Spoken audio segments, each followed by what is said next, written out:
Dr. Thomas Jones is a veteran pilot and astronaut. He's flown 4 shuttle missions and logged more than 52 days in space. But today he's piloting a shuttle simulator as a volunteer in an experiment aimed at teaching trainee astronauts how to deal with spatial disorientation, a common problem in astronauts returning to Earth. NASA believes the safety of up to 20% of landings are compromised when pilots' perceptions of real conditions are altered as they descend after several weeks of weightlessness. By hooking volunteer pilots up to electrodes inside a simulator, researchers say they can replicate the effects of spatial disorientation. The idea is that this could help better train astronauts that haven't flown before, who haven't experienced these effects of prolonged weightlessness. The technology is called galvanic vestibular stimulation, or GVS, where electrical pulses are sent to a nerve in the ear, creating an artificial sense of motion.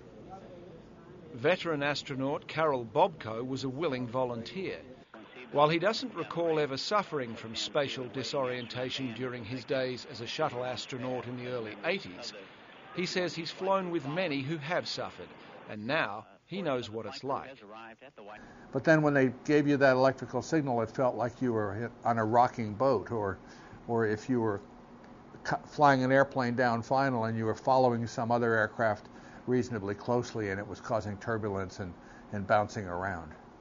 The stimulus, we use electrodes behind each ear and a small current that essentially stimulates the vestibular nerve, the balance nerve, and it tricks the brain into thinking that the world is moving when you're actually not.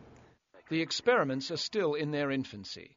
Having recreated the conditions of a shuttle landing and its effects on some pilots, researchers say they are now better equipped to show novice astronauts what they can expect as they complete their first real mission. They hope their work will one day produce practical results, particularly as NASA looks at longer missions, perhaps one day to Mars or to the lunar surface. As dangerous as those missions may be, the biggest challenges are likely to come with the return to Earth. Rob Muir, Reuters.